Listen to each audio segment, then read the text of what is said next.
दोस्तों, मेरे YouTube channel पर आप सभी का बहुत बहुत स्वागत है। उम्मीद करती हूँ कि आप सभी ठीक होंगे।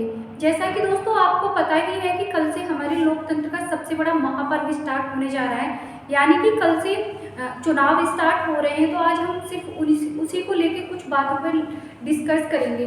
दोस्तों, जैसा कि आपको पता ही है कि हर इंसान अपना एक प्रत्याशी चुनता है और कल को मैं भी, आप भी, हम सब वोट डालने जाएंगे। लेकिन वोट डालने से पहले हमारे दिमाग में, आपके दिमाग में एक सवाल जरूर होना चाहिए कि हम अपना प्रत्याशी किस आधार पर चुन रहे हैं और हम जिस व्यक्ति को अपना प्रत्याशी चुन रहे हैं क्या वो इस लायक है कि हम उसे नेता बनाएं, क्या वो हमारी वोट को प्राप्त करने का अधिकार रखता है या नहीं रखता है। दोस्तों, जैसा कि आपको पता ही है, किसी भी कार्य को करने से पहले सबसे पहले उसकी योजना बनाई जाती है और योजना बनाने से पहले चीज़ों को एनालाइज किया जाता है। जैसे फॉर एग्जांपल, आप किसी कंपटीशन की तैयारी करते हो और कोई एग्ज़ाम देना चाहते हो, तो सबसे पहले आप क्या करोगे? जो उस एग्ज़ाम से संबंधित कंटेंट है, यानी कि प्रीवियस ईयर क्वेश्चन पेपर है, आप उन्हें उठाओगे और उसका एनालाइज करोगे और आप यह देखोगे कि किस सब्जेक्ट में से कितना कंटेंट लिया गया है, किस टाइप के क्वेश्चन आए हैं। आप फिर अपनी रणनीति बनाओगे ताकि अपना भविष्य में एग्ज़ाम को क्रैक कर सको, क्योंकि हम प्रीवियस ईयर की चीज़ों को देख के अपना फ्यूचर निर्धारित करते हैं और प्रेजेंट में कार्य करते हैं। तो कुछ इसी से संबंधित ऐसा ही होता है जब हम अपना कोई राजनेता चुनते हैं, अपना कोई प्रत्याशी चुनते हैं। अक्सर देखने में आता है कि जो लोग होते हैं वो सिर्फ अपना प्रत्याशी एक भेड़ चाल की तरह इसलिए चुन लेते हैं कि वो उनकी जाति का होता है, उनकी धर्म का होता है, या फिर वो हिंदू होता है या मुस्लिम होता है, या फिर लोग आजकल तो यह भी देखते हैं कि ये SC है, ST है, OBC है, जर्नल है। अगर इस तरीके की चीज़ों को दिमाग में रख के आप या मैं अपना प्रत्याशी चुनने जा रहे हैं तो वो बहुत गलत होगा। इससे अच्छा है कि हम अपना प्रत्याशी बिल्कुल भी ना चुनें। हमें इन चीज़ों का ध्यान रखना चाहिए कि जो अपना प्रत्याशी है वो हमें डेवलपमेंट के आधार पर चुनना चाहिए, ना कि अपनी जाति धर्म के आधार पर।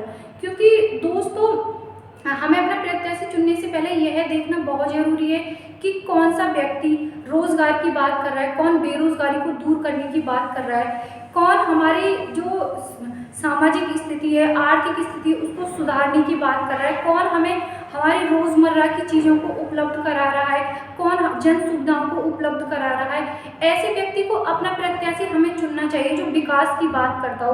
हमें इस तरीके की भेड़चाल बिल्कुल नहीं चलनी है कि वो हमारी जाति धर्म का व्यक्ति है, हम इसलिए अपना एक प्रत्याशी चुनने जा रहे हैं। अगर आपसे कल को कोई सवाल पूछता है कि आपने इस व्यक्ति को वोट क्यों डाला, आपने किस चीज़ को आधार मान के इस व्यक्ति को अपना प्रत्याशी चुना है, तो आपके जहन में दो सवाल जरूर आने चाहिए। अगर आप विद्यार्थी हैं तो आपके दिमाग में एक चीज़ यह आनी चाहिए कि कौन सा व्यक्ति बेरोजगारी को दूर करने की बात कर रहा है, कौन रोजगार उत्पन्न करने की बात कर रहा है, कौन शिक्षा व्यवस्था को ऊपर ले जाने की बात कर रहा है, कौन अच्छी शिक्षा व्यवस्था देने की बात कर रहा है। इस बात को ध्यान में रखते हुए एक स्टूडेंट को अपना प्रत्याशी चुनना चाहिए। अगर आप आम नागरिक हैं तो आपके दिमाग में ये वाली चीज़ें जरूर आनी चाहिए कि कौन हमारी रोज़मर्रा की चीज़ों को ध्यान में रखते हुए हमारे हित का कार्य कर रहा है, कौन हमें बिजली, पानी, खाद, चिकित्सा व्यवस्था इन्हें अच्छे से उत्पन्न करा रहा है, कौन हमारे गांव की सड़कों को अच्छे से बनवा रहा है, कौन हमारे गांव में डेवलपमेंट करा रहा है, कौन हमें कुछ इस तरीके की जन सुविधाएं प्रदान कर रहा है जिससे हमें किसी भी कार्य को करने में आसानी हो रही हो, कौन सा व्यक्ति ऐसा है कि जो भविष्य को ध्यान में रखते हुए योजनाएं बना रहा हो। तो इस तरीके की चीज़ों को ध्यान में रख के हर व्यक्ति को अपना प्रत्याशी चुनना चाहिए। दोस्तों, अगर आप वोट डालने जा रहे हैं तो आपके दिमाग में विकास को लेकर सवाल जरूर आने चाहिए, ना कि जाति धर्म को लेकर। आपके आसपास जितने भी लोग हैं आप उनको भी जागरूक करिए कि जो अपना प्रत्याशी है आप इस आधार पर ना चुने कि यह व्यक्ति इस जाति धर्म का है, बल्कि इस आधार पर चुने कि उस व्यक्ति ने पास्ट में इतना काम किया था और हमें संभावना है कि वो फ्यूचर में भी बहुत ज़्यादा काम करेगा।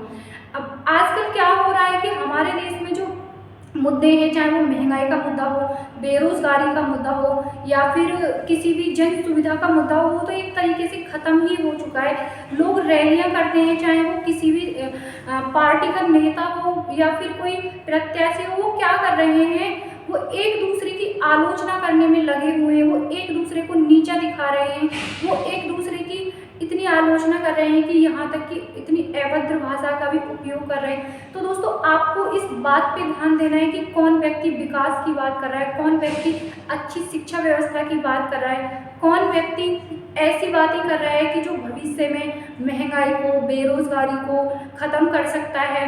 तो हमें अपना प्रत्याशी बहुत ही ध्यान से सोच समझ के चुनना है। ऐसा ना हो कि हम जाति धर्म के लफड़े में पल के या फिर भेड़ चाल चल के अपना कोई ऐसा प्रत्याशी चुन बैठे कि आने वाले 5 साल हम सिर्फ पछताने के सिवा कुछ ना कर पाएँ। तो दोस्तों मेरा आपसे सिर्फ यही विनम्र अनुरोध है कि आप अपना जो प्रत्याशी चुने वो जाति धर्म को बिल्कुल देख के ना चुने। वो ये ना देखें कि ऊंची जाति का व्यक्ति है हम इसलिए इसको वोट दे रहे हैं, या नीची जाति का है तो हम इसलिए इसको वोट दे रहे हैं, ऐसा बिल्कुल ना सोचें।